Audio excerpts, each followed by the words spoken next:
Quero agradecer o meu nobre colega e amigo reverendo Santarelli por esse convite, né? É muito bom estar aqui com os irmãos nesse lugar diferente, improvisado por enquanto. Em breve vocês vão ter novamente aquele tempo maravilhoso. Esse é o objetivo daquela reforma. Pois bem, irmãos, eu fui convidado para falar sobre missões e a glória de Deus, de acordo com o apóstolo Paulo. Então quero convidar os irmãos que abram a palavra de Deus no livro de Romanos, capítulo 16, versículo 25 a 27. É uma doxologia. Daqui a pouco eu vou explicar o que é isso, né? Há várias doxologias na Bíblia, elas falam da glória de Deus. E eu escolhi essa ao final do livro de Romanos. Romanos 16, verso 25.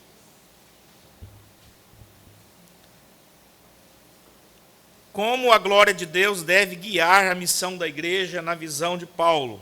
Essa é a minha ideia de roteiro para nós falarmos aqui nesta manhã.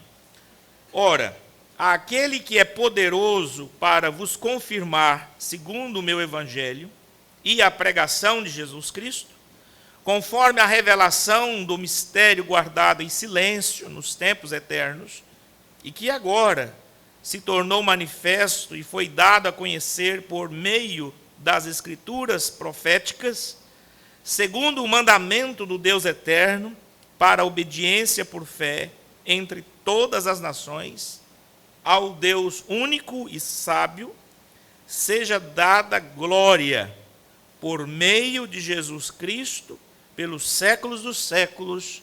Amém. Oremos. Ó Deus bendito, invocamos, ó Pai, que o Teu Santo Espírito ilumine nossas mentes e corações para o entendimento apropriado e correto das Escrituras, que a Tua glória seja vista, ó Deus, através da Tua palavra. Abençoe o nosso coração, ó Deus, para termos vontade de fazer a obra do Senhor na terra e levar a Tua glória até os confins do mundo. Em nome e para a glória de Jesus, amém. Graças a Deus. O assunto, irmãos, a ser tratado aqui é a missão e a glória de Deus. E eu vou então usar essa doxologia de Paulo ao final dessa carta de Romanos como exemplo de um texto nas Escrituras que mostra que a missão da igreja é, na verdade, dar glória a Deus Pai através do Filho Jesus Cristo, através do seu evangelho, da sua pessoa e do seu reino. Esta é a última doxologia de Paulo em Romanos, porque em Romanos há duas doxologias, Romanos 11, 33 e 36 é a mais conhecida, e quando ele terminou a primeira parte doutrinária do livro de Romanos, que é um grande tratado doutrinário, e aqui ao final, então, depois de tratar de assuntos práticos da vida cristã normal, ele faz essa última doxologia. Ela é mais longa, que nós temos nas cartas paulinas e também nas Escrituras. Paulo, então, nos deixou, nessa pequena porção da Escritura, coisas maravilhosas sobre a missão da igreja e a glória de Deus. Usando um termo teológico reformado mais atual, podemos dizer que a missiologia é doxológica. É um termo teológico difícil, né? Missiologia doxológica. Mas esse é o termo que está sendo usado nos trabalhos acadêmicos e por aí afora, é bom você saber o que é isso. Esse termo tem sido empregado para descrever que a teologia de missões ela é fundamentada e motivada pela busca da glória de Deus. Não só a busca, mas também com o objetivo de levar a glória de Deus a todos os confins da terra, povos, tribos, línguas e nações. A ideia principal é que tanto a missão de Deus, o próprio Deus, ao criar o mundo, estava preocupado com a sua própria glória, e também a missão da igreja é a mesma missão de Deus. O fim principal das missões é a glória de Deus. E o que isso tem a ver com doxologia? Especialmente com essa que nós vimos aqui. A palavra doxologia, ela é formada de duas palavras. Doxa é glória e logia é o estudo, isso quer dizer estudo. E um discurso, um tratado, uma teoria. Então é uma fórmula de louvor e glorificação a Deus, muito frequente no Antigo Testamento e também no Novo Testamento, às vezes ela é usada ao final de uma oração, ou de uma carta, ou de um texto. No Antigo Testamento, há uma variedade de palavras para descrever a glória de Deus, e que são traduzidas por termos como glória, esplendor, majestade, vigor, adorno, honra e outros termos. Mas em grego, que é o Novo Testamento, basicamente temos uma palavra, que é doxa. Então, em hebraico você tem nuances. Por exemplo, a palavra kavod, em hebraico, é traduzido como glória, mas pode ser pesado, ser honrado, no sentido de, quando uma autoridade muito grande, por exemplo, um rei, ele, em certo sentido, ele é pesado, né? Ele chega num ambiente como esse aqui, ele causa um certo peso na atmosfera, todo mundo fica calmo, quieto. Então, essa palavra kavod tem essa ideia aí, está relacionada com o verbo ser pesado, nesse sentido. Já a palavra hod, que é uma outra palavra em hebraico, tem a ideia mais de majestade e esplendor.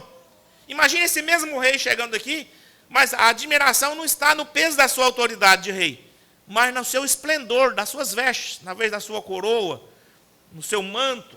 Então, aquele brilho, aquela formosura. E a Bíblia fala sobre isso também. Glória e formosura estão diante dele no seu santuário. Então, essa palavra que é usada.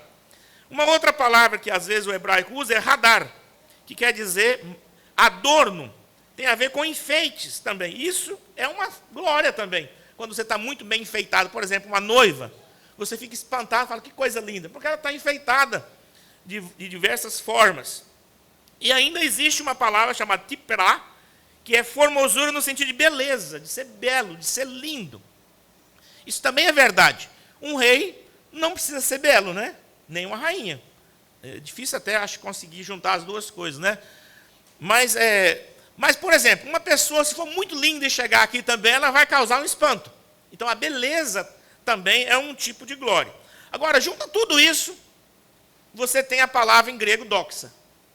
Em hebraico você tem várias, mas em grego eles resumiram numa palavra para falar sobre a glória de Deus. Então, uma doxologia é uma fórmula litúrgica de louvor a Deus, que visa dar a Ele toda essa glória que Ele merece. E nós devemos, irmãos, então, associar a glória de Deus com a missiologia, porque na tradição reformada, no breve catecismo, também no catecismo maior, a primeira pergunta é: qual é o fim principal do homem? Glorificar a Deus e alegrar-se nele para sempre. Essa última parte, uma tradução mais atual. Então, o objetivo do homem é glorificar a Deus. E se é o objetivo do homem glorificar a Deus, é o objetivo da igreja, é o objetivo principal das missões. Assim, o fim principal das missões também é glorificar a Deus e levar as nações a se alegrarem nele. Conforme diz Abacuque 2,14, que a terra se encherá do conhecimento da glória de Deus, como as águas cobrem o mar. Então, esse é o objetivo. Um dia, a igreja deve pensar nisso, que toda a terra se encha do conhecimento da glória de Deus, como as águas enchem o mar. A missão da igreja, então, é pregar o evangelho a toda criatura, para que toda criatura glorifique a Deus. Esse é o alvo da proclamação do evangelho. Mark Dever, ele salienta que alguns cristãos confundem ação social e envolvimento público com evangelização com a missão da igreja. Então, levanta-se a pergunta: os cristãos não devem ser solidários para com o próximo no quesito econômico, por exemplo, fazendo ação social? Porque tem gente que acha que fazer ação social é glorificar, fazer missões. Sim, ele diz, claro que sim, de certa forma, a igreja deve também fazer a ação social.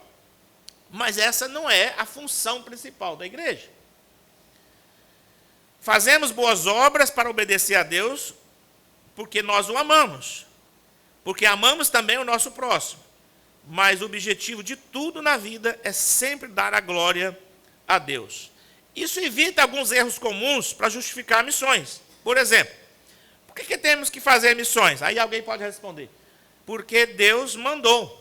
ide por todo mundo. Ou então, porque nós devemos amar os perdidos.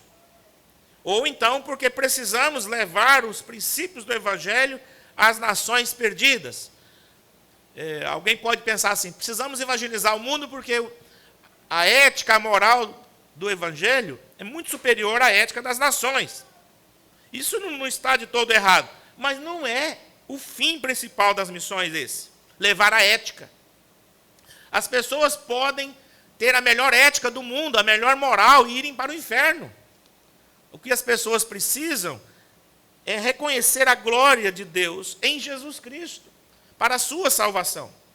O nosso foco não é tornar o mundo com a melhor ética do mundo, mas é revelar a glória de Deus ao mundo e às nações. John Piper, um conhecido teólogo, né, que trata a teologia principal dele é sobre a alegria, e ele diz que as missões não são o alvo fundamental da igreja. A adoração é, exatamente porque a glória de Deus é negligenciada pelas nações, é que a igreja precisa fazer missões, disse John Piper. Ele ainda diz que a adoração é o combustível e a meta das missões. É o combustível porque quando você se envolve de tal forma com o culto público, quando você é um crente entusiasmado pelo culto e pela igreja, então você é como se enchesse seu tanque para evangelizar. Você quer falar de Deus e de Jesus para as pessoas. E é a meta, porque é o fim principal da igreja, é glorificar a Deus. E essa também é a missão de Deus na Bíblia. Deus, tudo que Ele faz não é por amor a nós, em primeiro lugar. E nem a sua criação em geral. Tudo que Deus faz é por amor a Ele. Amor ao nome dEle, por causa do nome dEle, por causa da sua glória, é que Ele faz todas as coisas. Ele, na verdade, nem precisava criar nada. Mas se Ele resolveu um dia criar, é porque Ele quis que tudo isso convergisse para a sua glória. Assim, meus irmãos, a missão não tem apenas o aspecto de salvação, como a gente poderia pensar. Quer dizer, eu tenho que evangelizar para salvar o perdido. Não quer dizer que você está errado se falar assim. Mas isso é muito pouco para o plano de Deus. O que Deus quer não é simplesmente salvar almas. O que Deus quer é tornar o seu nome glorioso na terra, em todos os lugares. Isso é muito mais do que salvar almas. Essa é a causa porque muitos cristãos se sentem salvos e não evangelizam. Eles não estão pensando que o fim principal é glorificar a Deus. Eles estão pensando que o fim principal é ser salvo em Cristo Jesus. Então eles dizem, eu creio em Jesus, estou salvo e pronto. Mas não é assim que nós devemos entender. Este era, por exemplo, irmãos, o plano original de Deus para Israel. Israel era para ser o revelador da glória de Deus perante as nações. Há muitos textos, mas um dos que eu gosto é uma ilustração do cinto de Jeremias. Não sei se vocês já conhecem essa ilustração. Deus mandou Jeremias pegar um cinturão muito colorido e muito bonito e andar por alguns dias pela cidade. Depois tirou aquele cinto, enterrou à beira de um rio, e aquele cinto apodreceu e falou, agora você pega o mesmo cinto e vai andar por aí. É um cinturão grande assim, né? E aí em Jeremias 13:11 está escrito, porque como o cinto se apega aos lombos do homem, assim eu fiz apegar-se a mim, a toda a casa de Israel e toda a casa de Judá, diz o Senhor, para me serem por povo, por nome, por louvor e glória, mas não me deram ouvidos. Por isso o cinto vai apodrecer, que é o símbolo do cativeiro da Babilônia. Então Israel deveria ser para Deus povo, nome, louvor e glória. Este conceito também é buscado pelo apóstolo Paulo desde o começo do seu ministério. Como Israel falhou, mesmo, não só na época de Jeremias, mas também na época de Paulo, porque ele começou entendendo que o objetivo principal de Israel, essa era a missão de Israel em primeiro lugar, levar a glória de Deus aos povos. Mas depois de várias tentativas, pregando na sinagoga dos judeus e sendo expulso de sinagoga em sinagoga, o apóstolo Paulo, então, resolveu ir para os gentios. E a descrição que nós temos no livro de Atos dos Apóstolos, das primeiras conversões dos gentios pelo ministério do apóstolo Paulo, Lucas diz que eles glorificavam a Deus com o evangelho que era pregado, porque eles não sabiam que o evangelho era para eles também. E por que, no entendimento de Paulo, precisamos levar a glória de Deus para as nações? Isso é básico. No começo de Romanos 1, temos a explicação. O que ocorre, meus irmãos, é que as nações trocaram a glória de Deus, ou mudaram a glória de Deus, por coisas corruptíveis. Romanos, capítulo 1, queria que você olhasse, versículo 20, ele diz que os atributos invisíveis de Deus, assim como o seu eterno poder, como também a sua própria divindade, claramente se reconhecem desde o princípio do mundo, sendo percebidos por meio das coisas que foram criadas. Tais homens são, por isso, indesculpáveis. Mas olha o que aconteceu. Porquanto, tendo conhecimento de Deus, não o glorificaram como Deus, nem lhe deram graças, antes se tornaram nulos em seus próprios raciocínios, obscurecendo-se-lhes o coração insensato. Versículo 23, e mudaram a glória do Deus incorruptível, em semelhança da imagem de homem corruptível, bem como de aves, quadrúpedes e até de répteis rastejantes. Então, por que tem que levar agora a glória de Deus às nações? Porque elas mudaram a glória de Deus. De modo que agora Deus para eles é uma ave, é um quadrúpede, é um réptil. E mais à frente, em Romanos 3:23, ele diz que as nações carecem da glória de Deus. Ou estão destituídas da glória de Deus. Ele diz, todos pecaram e carecem da glória de Deus. Então é por isso que agora é preciso levar a glória de Deus a todos os cantos. Então Paulo nos lembra, nas suas cartas e também na sua evangelização em Atos dos Apóstolos, que o objetivo do evangelho não é a nossa felicidade, não é o entretenimento da igreja, mas é que todos os crentes, de alguma forma, se envolvam com essa missão de levar a glória de Deus a todos, porque todos pecaram e carecem da glória de Deus. O objetivo, então, do evangelho é esse, que glorifiquemos o único Deus sábio por meio de Jesus Cristo, ao vivermos em fé obediente e proclamarmos às nações a sua glória. Antes de eu entrar na doxologia de Paulo, propriamente dita, eu quero ainda pensar um pouco. Eu falei sobre a glória, mas o que é a glória de Deus propriamente dito? O que é glorificar a Deus? Não existe, irmãos, um atributo de Deus chamado glória. Tá? Se você pegar os livros clássicos de teologia, você não vai ver lá. A glória não é mais um dos atributos de Deus.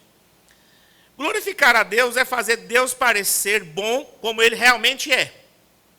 A glória é a excelência de Deus exibida em todos os seus atributos.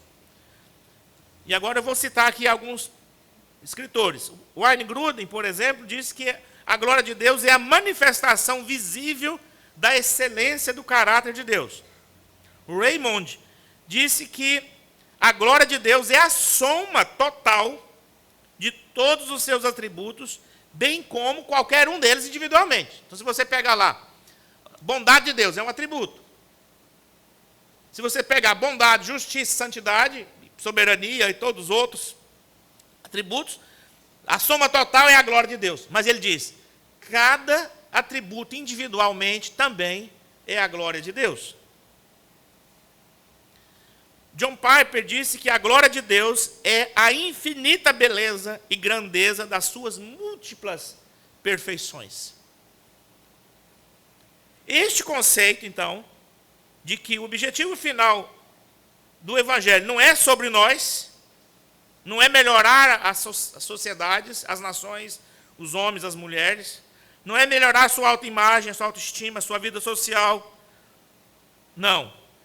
Esse objetivo final do evangelho é revelar a glória de Deus a glória das suas múltiplas perfeições.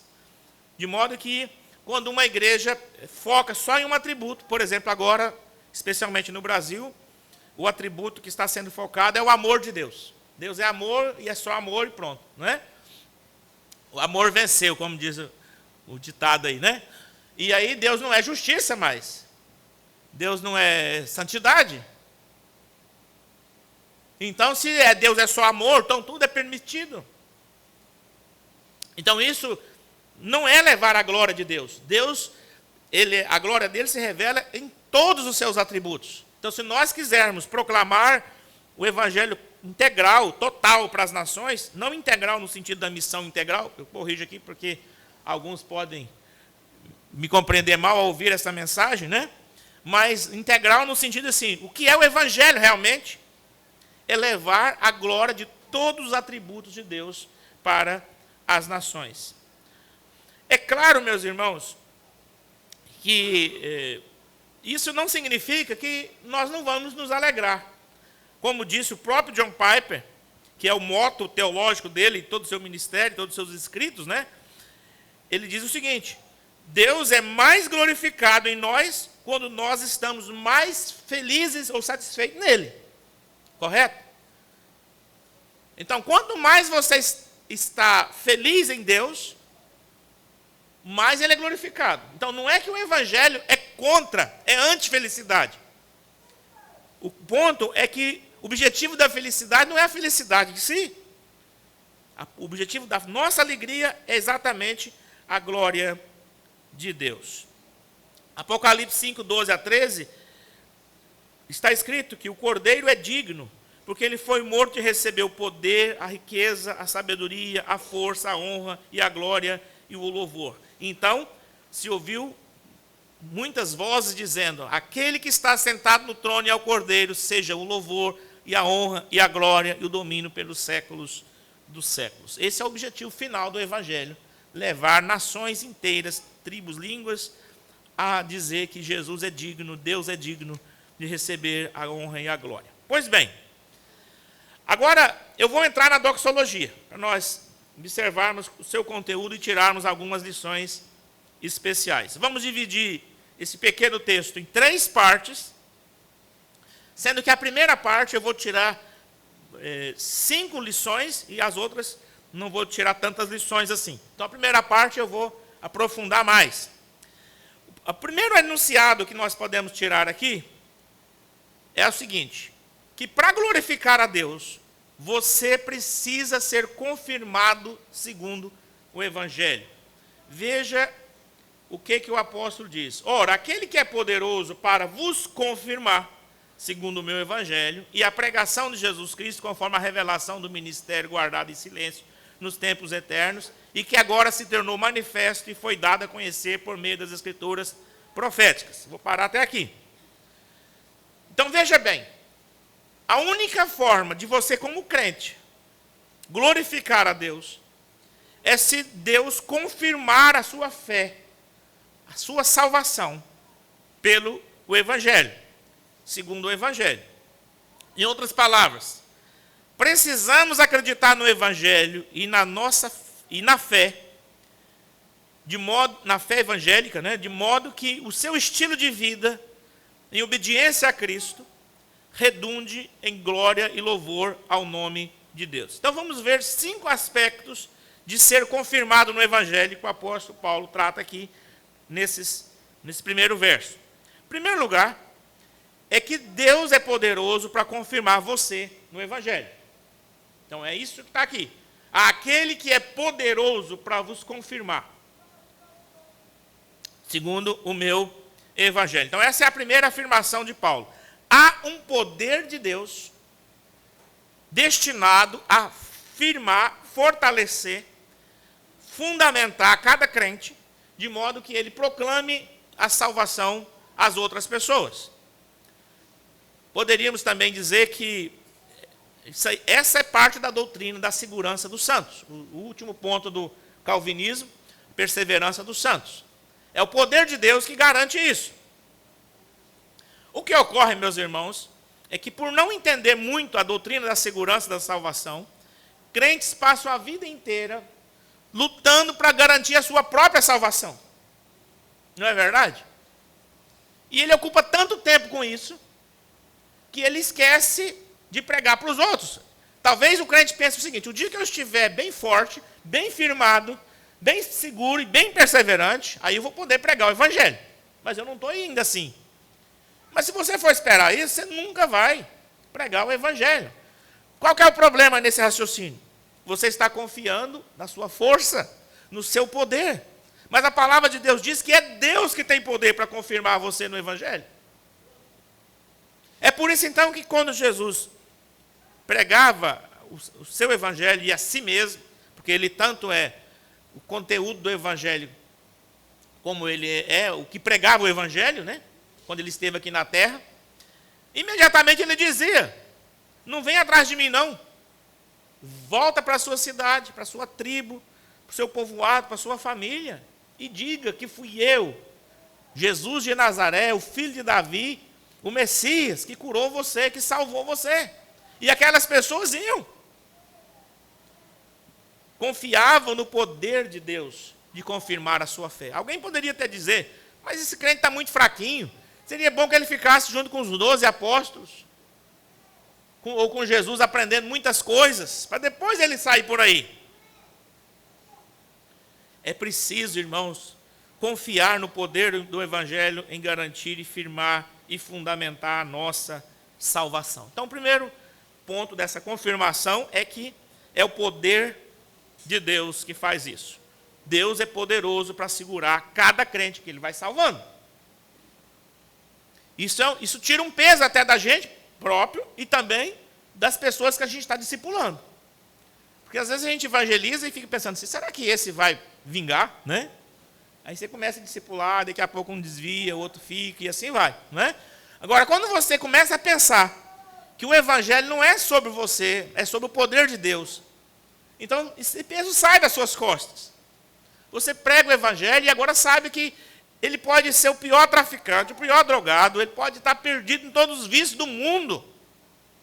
Deus pode sustentá-lo, e não é por causa de você que vai sustentar ele.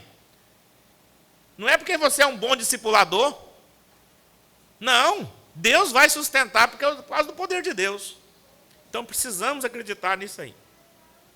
A segunda verdade sobre ser confirmado é que Deus confirma você através da pregação de Jesus Cristo. Então Paulo diz claramente isso na sua doxologia. Ele diz: segundo o meu evangelho e a pregação de Jesus Cristo. O que é essa pregação de Jesus Cristo? Pode ser entendida de duas formas. Pode significar que Cristo é quem está pregando, por isso a pregação de Jesus seria isso. Durante o seu ministério terreno e por meio de Paulo, Jesus estava pregando. Mas o mais provável é que a pregação de Jesus Cristo é a pregação do evangelho, Jesus como conteúdo e não como pregador. Porque o evangelho é a mensagem sobre Cristo. 1 Coríntios 1, 23, Paulo diz que nós pregamos a Cristo e este crucificado. 2 Coríntios 4, 5, ele diz: porque nós não pregamos a nós mesmos, mas a Cristo Jesus como Senhor e a nós mesmos como os vossos servos por amor de Jesus. E em Colossenses 1:28 ele disse: o qual nós anunciamos, advertindo a todo homem, toda a sabedoria, a fim de que apresentemos todo homem perfeito em Cristo. A pregação do evangelho é a pregação de Cristo. A pessoa de Cristo, as obras de Cristo e o reino de Cristo. Temos que procurar nas Escrituras, porque de Gênesis ao Apocalipse, o que nós temos é isso. Ou alguma revelação da sua pessoa, do seu ministério, ou do seu reino em geral. Cristo está em todas as Escrituras. E é preciso pregar Cristo. O que ocorre, meus irmãos, é que na boa intenção de querer ajudar as pessoas com seus problemas psiquiátricos, psicológicos. Então, qual que é a tentação nossa?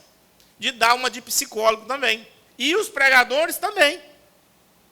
ao invés de focarem no poder de Cristo, na pessoa de Cristo, nos seus milagres, no seu evangelho, no seu reino, que é a melhor forma de ajudar as pessoas, é essa. Nós, de repente, começamos a estudar outras disciplinas e outras ciências modernas ou pós-modernas, na tentativa de ajudar a plateia. Mas o problema do homem não é esse. O problema do homem é falta da glória de Deus. E a glória de Deus só vem por causa de Cristo. Aquela glória que foi perdida no jardim do Éden. Ela pode ser restaurada no novo homem que é Cristo. Porque o velho homem, o velho Adão, o Adão lá do Éden, ele nos levou a pecar. Por causa dele, o pecado entrou no mundo. Mas por causa de Cristo, a vida. É disso que se trata o Evangelho. Deus confirma os crentes pela pregação. Qual pregação? Pregação de Cristo. As pessoas precisam ouvir a pregação de Cristo. E o que é pregação propriamente dito? Paulo usa um termo aqui que significa a proclamação autorizada de um arauto. O que é o arauto? Era um tipo de funcionário público do exército que era responsável por trazer, ele era o oficial autorizado a trazer notícias de vitória do campo de batalha. Todas as outras pessoas podiam falar, o rei venceu, o nosso exército venceu. Ninguém ia acreditar. Mas aquele arauto, quando ele chegava, ele era o oficial encarregado daquilo lá, o tipo de porta-voz. Geralmente, era só boas notícias que ele trazia, porque no caso de más notícias, ele também era preso, ou morria na batalha, então dificilmente ele trazia as más notícias. Mas quando ele trazia então as boas notícias, todo mundo acreditava. Ninguém ia questionar, vamos fazer um teste, ver se ele está falando a verdade. Não. Ele falava de tal forma, com tal empolgação, com tal convicção. A Bíblia diz que até o jeito dele andar, quão formosos são os pés daqueles que anunciam coisas boas. Quer dizer, até o jeito que ele vem saltitando, mostra que ele tem uma boa notícia. Isso que é pregar o Evangelho. Pregação é isso. Pregação tem que ser empolgada, entusiasmada. Você tem que falar uma coisa que você está vivendo no campo de batalha. Aquele Evangelho que te salvou é o mesmo que pode salvar outra pessoa. Então você precisa dizer para ela, olha, você está numa miséria danada, você está perdido, você está indo para o inferno. Mas eu tenho uma boa notícia. Jesus é rei, morreu, ressuscitou, está vivo. E ele pode te salvar. Mas fala isso com coragem, com ânimo. Não tenha medo de dizer isso para as pessoas. Não há cativeiro de pecado e de vício que Cristo não possa resolver. Mas você precisa crer nisso, você não pode ficar na dúvida. Este é o Evangelho da glória de Deus. Pregar a Cristo é isso. O que não significa pregar a Cristo, por outro lado? Não significa focar em Cristo, excluindo questões práticas e morais. Porque alguém poderia dizer, então eu não preciso pregar sobre adultério, sobre roubo? Não. Em 1 Coríntios 2:2, Paulo disse, porque nada me propus saber entre vós, senão a Cristo e este crucificado. E logo em seguida, ele passou a falar sobre como lidar com um homem imoral dentro da igreja. Falou de ações judiciais entre crentes, solteirice, casamento, divórcio e muitos outros tópicos práticos. Depois que ele disse, eu prego Cristo e esse crucificado. Ou seja, como é que Cristo pode lidar com o seu problema? Então, pregar Cristo não é excluir assuntos práticos. As pessoas estão doentes, estão perturbadas, e elas precisam ter um direcionamento. Agora, você não pode dar direcionamento sem Cristo. Agora, você pode pregar Cristo e dar o direcionamento correto para aquela pessoa. Quem é que pode pregar a Cristo? Você deve pregar a Cristo todo dia para você mesmo, em primeiro lugar. Pregue para você. Pregue para a sua alma, converse com ela. E diga que ela precisa de Cristo e de um Salvador. E depois, pregue para outros. Leia as Escrituras e pergunte o que esse texto diz sobre Jesus, sobre a sua pessoa, sobre o seu senhorio na minha vida. O que isso me diz sobre o seu amor, a sua graça, a sua autoridade, a sua santidade, o seu reino, as suas promessas futuras. E se tiver oportunidade, pregue para as outras pessoas também. Não só para você, mas você é a principal pessoa que precisa ouvir o Evangelho todos os dias, de você mesmo, sendo o pregador para você mesmo. E sempre com esse foco, a pregação tem que ser para a glória de Deus. Esses dias eu li um artigo em inglês, eu tentei recuperar e não sei onde que eu vi, mas eu li. O título dizia mais ou menos o seguinte: salve o sermão. Eu achei engraçado aquilo lá, falei, será que eu estou traduzindo certo isso, né? E aí o pregador falava sobre a necessidade de salvar o sermão. O que ele queria dizer é o seguinte: os sermãos precisam ser salvos porque eles estão sem Jesus. Você ouve sermões moralistas, de autoajuda, de coaching, agora é a moda, é o coaching, né? E não tem Jesus ali, então esse sermão está perdido. E ele precisa ser salvo. Então eu achei curiosa essa ideia dele, salve o sermão. E é preciso mesmo nós salvarmos os nossos sermões. Salmo 115, 1 diz, não a nós, Senhor, não a nós, mas ao teu nome dá glória, por amor da tua misericórdia e da tua fidelidade. Quantas vezes nós, como pregadores, começamos a falar de nós mesmos, né? Mas o salmista diz, não a nós, Senhor, não a nós, que o Senhor dê glória ao teu nome, mas não a nós. Não a nós. Pregue Cristo. Então, Deus é poderoso para confirmar. Deus confirma pela pregação de Cristo. Terceiro item do primeiro ponto. Deus confirma conforme a revelação do mistério eterno de Deus. O apóstolo, então, continua dizendo, conforme a revelação do mistério guardado em silêncio nos tempos eternos. Então, como é que Deus confirma o crente? Revelando a ele esse mistério do Evangelho que foi guardado no tempo eterno de Deus. No Novo Testamento, essa palavra mistério não tem o mesmo sentido que, às vezes, nós falamos, né? Eu tenho um mistério, né? Vou falar em mistério, uma coisa que ninguém entende. Na verdade, o mistério é algo totalmente inteligível. Não é um quebra-cabeça que precisa ser resolvido hoje, mas sim é algo que durante um tempo eterno foi escondido e que agora, nos dias de Paulo, foi revelado. O mistério é o próprio Evangelho. O problema é, se Paulo está se referindo aqui ao Evangelho, então como é que ele foi mantido em segredo por tanto tempo assim? Afinal, vemos isso em quando o Senhor matou um animal e vestiu Adão e Eva depois que eles pecaram. Vemos o Evangelho em Gênesis 3,15, quando prometeu da semente da mulher o Salvador que esmagaria a cabeça da serpente. E depois de várias promessas do tabernáculo, tudo nós vemos o Evangelho. Mas Paulo está dizendo, o Evangelho estava oculto. Talvez então haja duas respostas para nós entendermos essa aparente dificuldade. Primeiro, embora agora possamos olhar para trás e enxergarmos o Evangelho no Antigo Testamento, e claramente nós vemos o Evangelho ali, isso nem sempre foi tão claro assim para as pessoas daquela época. Então, esse é um ponto. Hoje você pode olhar para Gênesis 3,15 e falar, é Cristo. Mas eu posso te provar que o pai de Noé,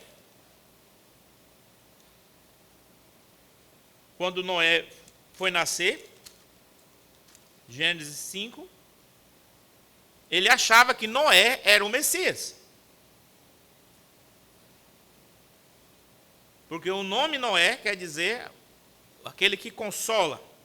Então veja bem o que diz Lameque, Gênesis 5, versículo 29. ele pôs o nome de Noé, que é Noar, dizendo: este nos consolará dos nossos trabalhos e das fadigas de nossas mãos, nesta terra que o Senhor amaldiçoou. O nome Noé é consolação, ou consolo. É um nome profético, e ele só tem sentido de ser porque ele aponta para Cristo. Mas não me parece que esse era o sentido tipológico pretendido por Lameque.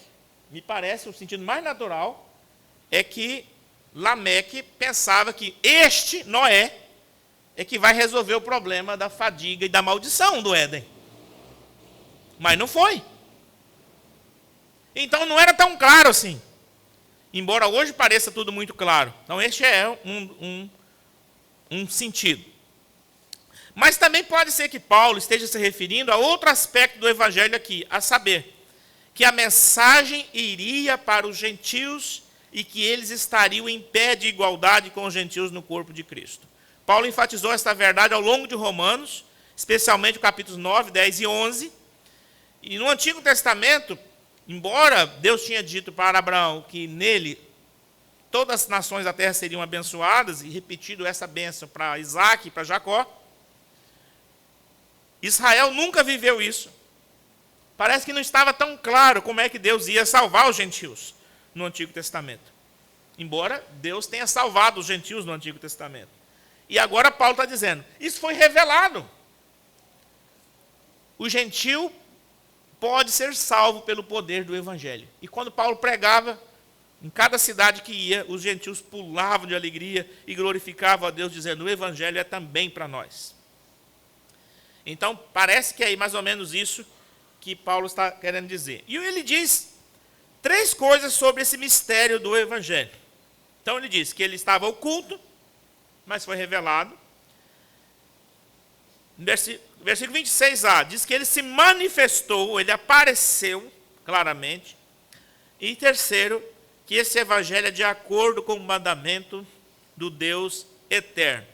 Ou seja, o evangelho não é algo novo, improvisado, mas é um mandamento de Deus. O evangelho, desde os tempos eternos, tinha sido programado e preparado por Deus.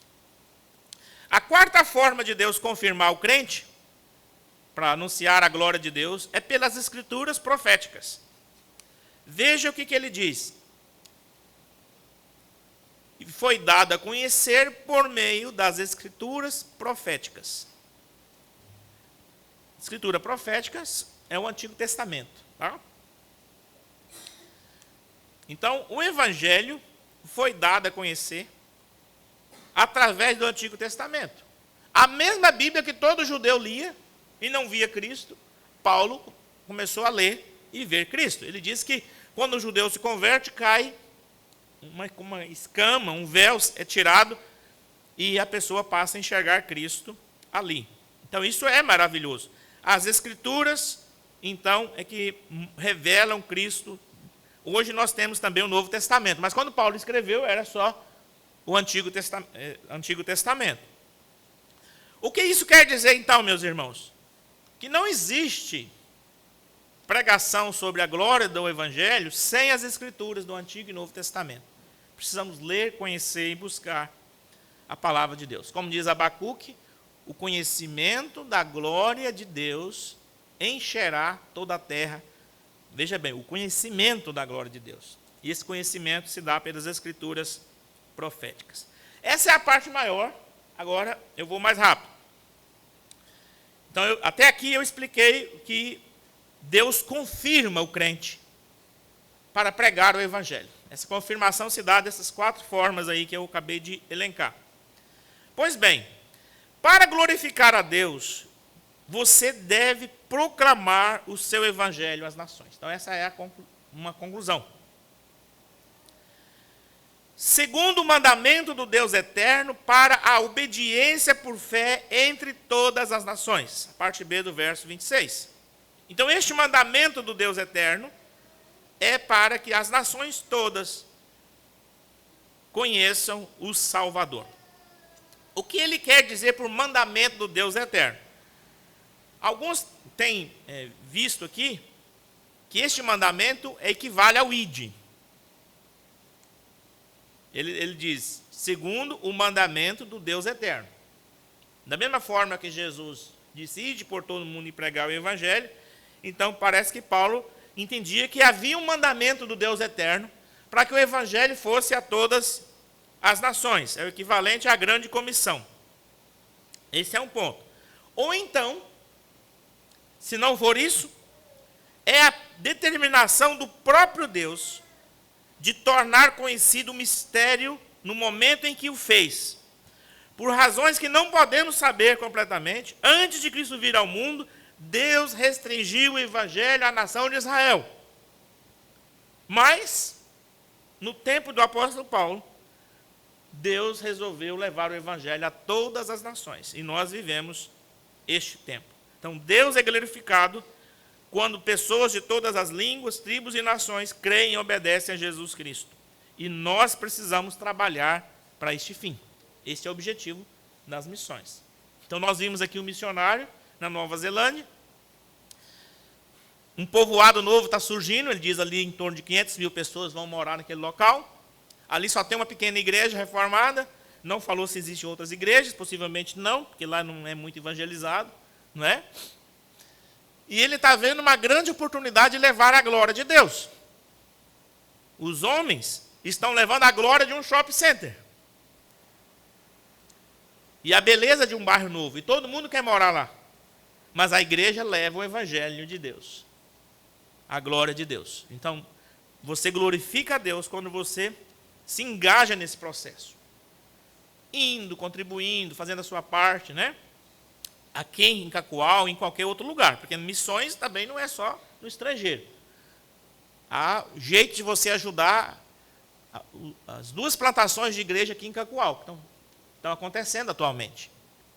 Se você perguntar para o pastor como é que eu posso ajudar, ele vai te dizer, de alguma forma, como é que você pode ajudar. Eu lembro que lá na terceira igreja presbiteriana de Rio Claro, um dia, um novo convertido, eu era seminarista, depois do culto a gente estava conversando com o pastor, eu e ele falou assim para nós, pegou todo mundo de surpresa, e falou assim, eu acho que eu não vou para o céu, eu não sou crente. Aí nós ficamos assustados, porque ele já era membro e bem fervoroso.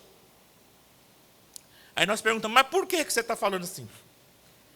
Ele falou, porque Deus fez tantas coisas por mim, eu não era nada, ninguém, Deus me salvou, e eu estou aqui nessa igreja, eu não sei como é que eu posso fazer alguma coisa para Ele.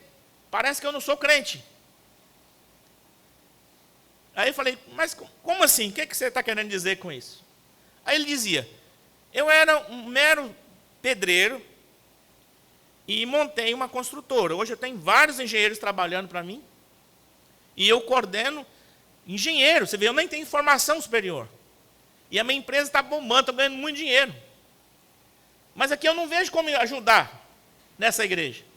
Não tem onde eu colocar meu dinheiro. E aí surgiu a ideia de plantar uma igreja num bairro, até era perto de uma chácara do pastor mesmo. E aquilo foi maravilhoso. No primeiro dia, domingo à tarde, nós fomos de casa em casa. Só tinha uma igreja evangélica. O resto era centro de Macumba, conhecia. Era um bairro novo também, mas não tinha mais igreja evangélica. A nossa seria a segunda. E nós fomos à tarde e convidamos de casa em casa. O bairro não era muito grande, todo mundo da igreja bem grande também. E fizemos um culto maravilhoso. Você precisava de ver a alegria daquele senhor. E ele patrocinando tudo. Tinha dinheiro, queria investir, mas não queria só pôr dinheiro, ele queria ir lá. E ajudar. E ele ia, todos os cultos, à tarde, era lá que ele ia. Organizou uma igreja lá, por causa do trabalho deste homem. Isso glorifica a Deus. Quantas pessoas estão aí só pensando em investimento financeiro para si, para suas empresas, para seus negócios? Nós precisamos de pessoas que façam o dinheiro glorificar a Deus através das missões.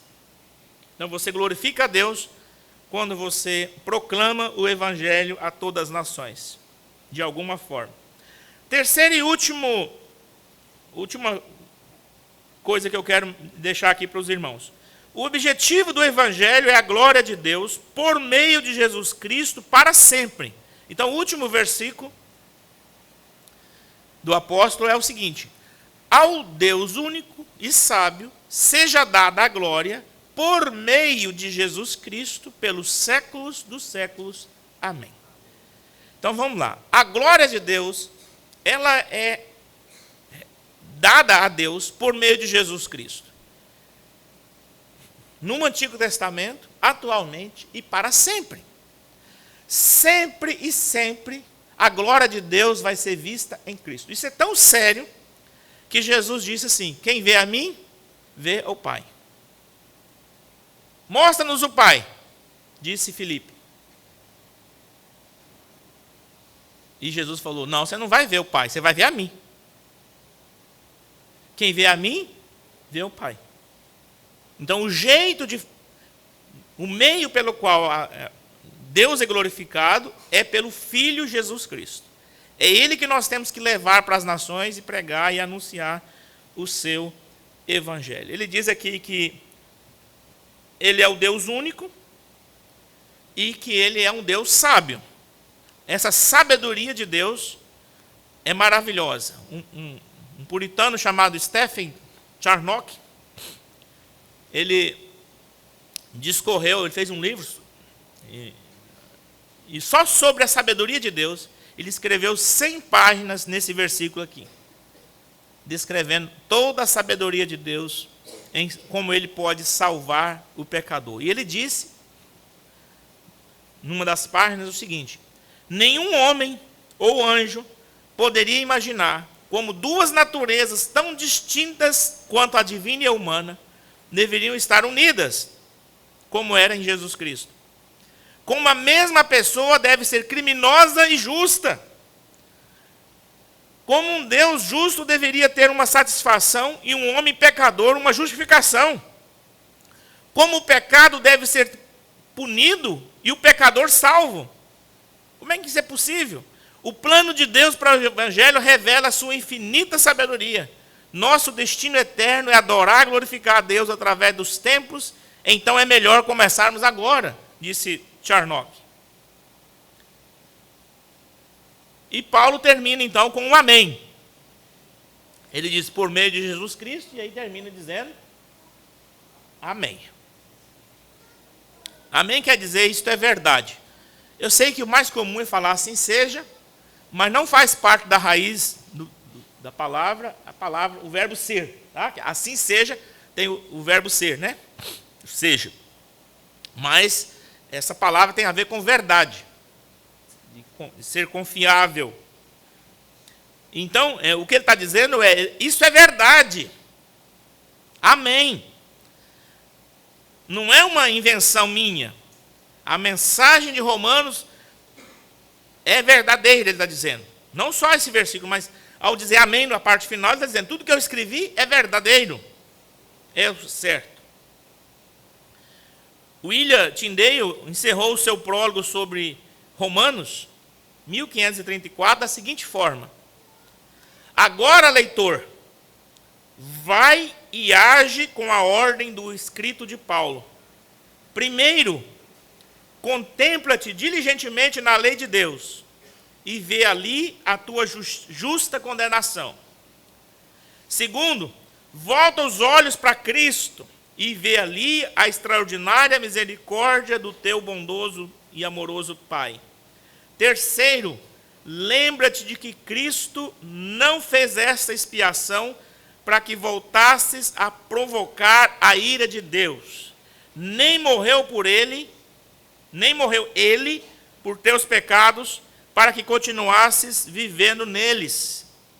Nem te purificou para que voltasses como um porco para o teu antigo lamaçal, mas sim para que fosses uma nova criatura e vivesses nova vida, segundo a vontade de Deus e não segundo a vontade da carne.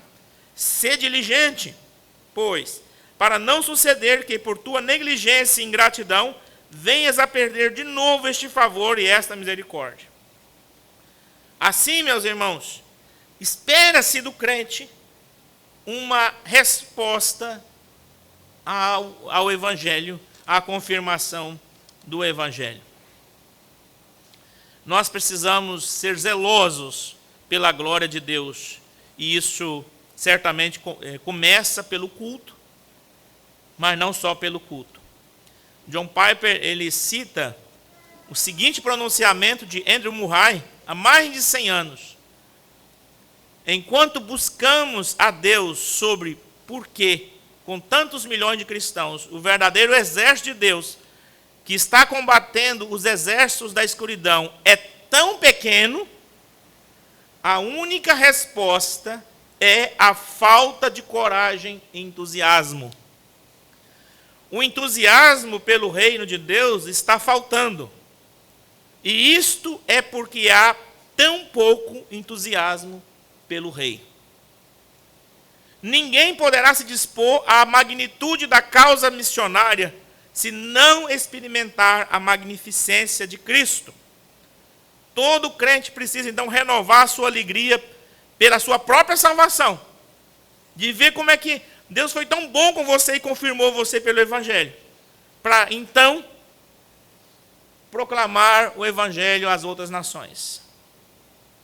O culto verdadeiro é o combustível para a obra missionária. É a partir desse fervor voltado para a glória de Deus que todos os povos serão alcançados. Mas nós temos muitos cultos fervorosos, mas não com a glória de Deus.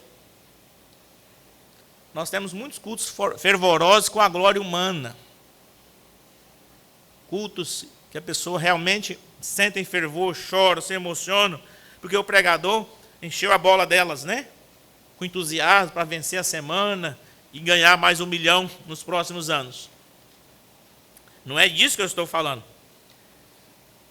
O fervor aqui não é pela sua glória, pela glória de Deus. Quero terminar citando 2 textos. Romanos 15, 9 a 11. Paulo escreveu: para que os gentios glorifiquem a Deus por causa da sua misericórdia, como está escrito, por isso eu te glorificarei entre os gentios e cantarei louvores ao teu nome. E também diz: alegrai-vos aos gentios com o seu povo. E ainda, louvai ao Senhor, vós todos os gentios, e todos os povos o louvem. Isso se cumpriu quando Paulo foi para os gentios pregar o Evangelho. Então eu cito o último texto. Atos 13, 47 a 49. Porque o Senhor assim nolo determinou. Eu te constituí para a luz dos gentios, a fim de que sejas para a salvação até os confins da terra. Os gentios, ouvindo isto, regozijavam-se e glorificavam a palavra do Senhor, e creram todos os que haviam sido destinados para a vida eterna. E divulgava-se a palavra do Senhor por toda aquela região. Que Deus divulgue a sua palavra por toda essa região, através da igreja de Cacoal. Amém, irmãos?